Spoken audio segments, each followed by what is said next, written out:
نواز شریف بھی بہت red lines cross کرتے رہے بالکل, اور وہ اب ہسٹری کا حصہ ہے سارا, تو انہوں نے بھی ریڈ لائنز کراس کی. تو ان ریڈ لائنز کا آپس میں کمپیریزن کریں تو یہ والی لائنز ریڈ زیادہ کیوں ہیں اور نواز شریف کی لائنز ریڈ کم کیوں ہیں؟ اب میں آپ کو بتاتا ہوں. دیکھیے, جنرل جہانگیر کرامت صاحب بڑے شریف النفس انسان تھے. انہوں نے صرف ایک بات کی تھی, نیشنل سیکورٹی کاؤنسل بنا لیں یا کوئی ایسے. تو میاں نواز شریف صاحب کو بحیثیت وزیر اعظم وہ اچھی نہیں لگی تھی, انہوں نے استعفیٰ طلب کیا. ان کا ٹیمپرامنٹ مشرف صاحب والا نہیں تھا کہ جہانگیر کرامت صاحب کو انہوں نے استعفیٰ دے دیا. لیکن نواز شریف کون تھے؟ وزیر اعظم خود تھے. ٹھیک, جنرل مشرف تھے. میاں نواز شریف صاحب نے انہیں سیک کر کے نئے آرمی چیف لگانے کی کوشش کی, فوج نے ماشاء اللہ لگا دیا. یہ نہیں کہ فوج نے بڑا ظلم کیا نا ہمارے ملک کے ساتھ مشرف صاحب کے دور میں, وہ کوئی اچھا کام تو نہیں ہوا تھا نا, لیکن میاں نواز شریف وزیر اعظم تھے. اچھا, آپ کہہ رہے ہیں کہ اقتدار میں ہوتے یہ سارا کرتے تو شاید نتیجہ کچھ اور ہوتا, کیونکہ آپ کے پاس اقتدار ہوتا ہے. آپ کچھ بھی کریں نا, آپ یار آپ دیکھیں کہ کیا طاقت ہوتی ہے ہمارے ملک میں وزیر اعظم کے پاس.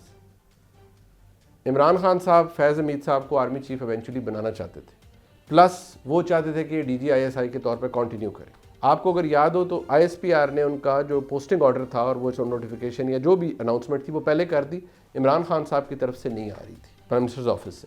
تو مجھے ابھی بھی یاد ہے کہ جو پہلے شخص گئے عمران خان صاحب کے پاس وہ فیض حمید صاحب تھے, اس اناؤنسمنٹ کے بعد جو آئی ایس پی آر نے کی, اور انہوں نے کہا جی کہ میری پوسٹنگ ہو گئی ہے, مجھے کور کمانڈر پشاور لگایا گیا, تو مجھے پلیز جانے دیں, کیونکہ میں ایک سرونگ آرمی آفیسر ہوں.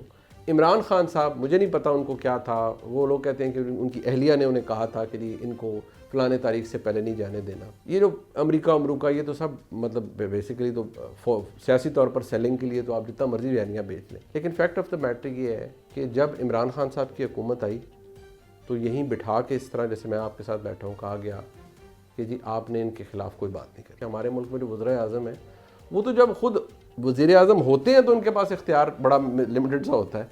تو چاہے جائے کہ آپ وزیر اعظم نہیں بھی ہیں لیکن آپ کو لگتا ہے کہ یار میں تو اب اتنا پاپولر ہو گیا ہوں, میں تو کسی کو بھی لٹا دوں گا اپنے آگے, میں اتنا طاقتور ہوں. اس کا جواب عمران خان صاحب کو ایک ریئلٹی چیک کی صورت میں مل گیا. آج اب جتنے مرضی ٹویٹر پہ بیٹھ کے ولاگرز کے ذریعے یوٹیوبرز کے ذریعے بیانیے بناتے رہے, فیکٹ آف دا میٹر ایک ہی ہے, آپ ہوں گے پاپولر لیکن بدقسمتی سے آپ جیل میں ہیں. آپ ہوں گے پاپولر لیکن بدقسمتی سے آج تک آپ کی دال نہیں گل رہی. یہ ایک نیشنل سیکورٹی اسٹیٹ ہے, ہے, اور مجھے اپنی لائف ٹائم میں چینج ہوتے نظر نہیں آتے. آج کل خاص طور پر سہیل بڑائی صاحب کہہ رہے ہیں کہ نظام نے بیساکھیاں توڑ دی ہیں, تو نظام کو ان کی ضرورت نہیں رہی, تو کوئی شاید نیا نظام پنپے ادھر. دیکھیے اس پہ آپ کوئی ریٹ کر پائے؟ سہیل بڑائی صاحب میرے تو بڑے بھائی بھی اور استاد بھی, میں ان سے اختلاف کرنے کی تو جسارت نہیں کر سکتا. میں یہ کہہ سکتا ہوں میری رائے اکثر مختلف ہے. یہ نظام نہ اس نے بیساکھیاں توڑی ہیں, نہ اس نظام کو کوئی اور ریکوائرڈ ہے.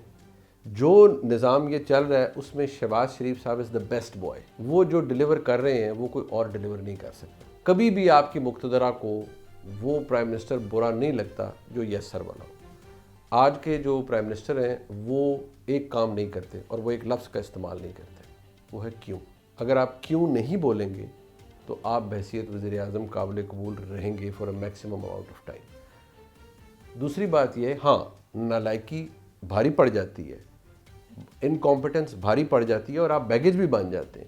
لیکن میں آج کی بات آپ کو یہ بتا رہا ہوں کہ نہ ہی اسٹیبلشمنٹ کو شہباز شریف صاحب سے کوئی پرابلم ہے ان ٹرمز آف ڈیلیوری.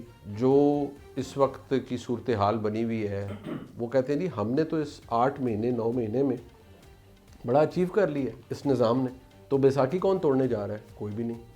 بلکہ میں آپ کو یہ تک کہوں گا کہ خاص طور پر جب پنجاب کو وہ دیکھتے ہیں, اگر پاکستان کی مقتدرہ دیکھتی ہے تو پنجاب کی حد تک میں بات کر رہا ہوں, تو وہ پنجاب ان کی ایکسپیکٹیشن سے بھی بہت بہتر چل رہا ہے. یہ بحیثیت صحافی میں آپ کو خبر دے رہا ہوں کہ ان کی جو سوچ ہے کہ جی ہماری ایکسپیکٹیشن سے بہت بہتر پنجاب چل رہا ہے. اور پنجاب کے اندر اس وقت مریم نواز شریف کا وہ کہتے ہیں نا طوطی بولتا ہے, وہ ہے جی کہ وہ ایک ہوا بنی ہوئی ہے, اور وہ پروجیکٹس پہ پروجیکٹس یہ وہ. کیونکہ ایک ایڈوانٹیج جو پنجاب میں حکومت کرنے والے کسی بھی حکمران کو ہوتا ہے, پنجاب بڑا رچ صوبہ ہے in terms of revenue, in terms of کٹی, خزانے کے طور پر. آپ کو اگر کوئی ایک ڈائریکشن دینے والا کوئی بھی مل جائے تو آپ کے لیے چیزیں آسان ہو جاتی ہیں. تو پنجاب کے اندر اس وقت جو ان کی سوچ ہے, میں اور آپ شاید اس سے ڈس ایگری بھی کر سکتے ہو کہ نہیں یار یہ نہیں ٹھیک ہو رہا, وہ نہیں ٹھیک ہو رہا, لیکن جو ان کا پوائنٹ آف ویو ہے وہ میں نے آپ کے سامنے رکھ دیا کہ یہ تو بڑا زبردست ماڈل ہے جو پنجاب میں چل رہا ہے، اور وہ تو شاید مریم نواز شریف کو کہیں اور دیکھتے ہیں اگلے آنے والے 4-5 سالوں میں.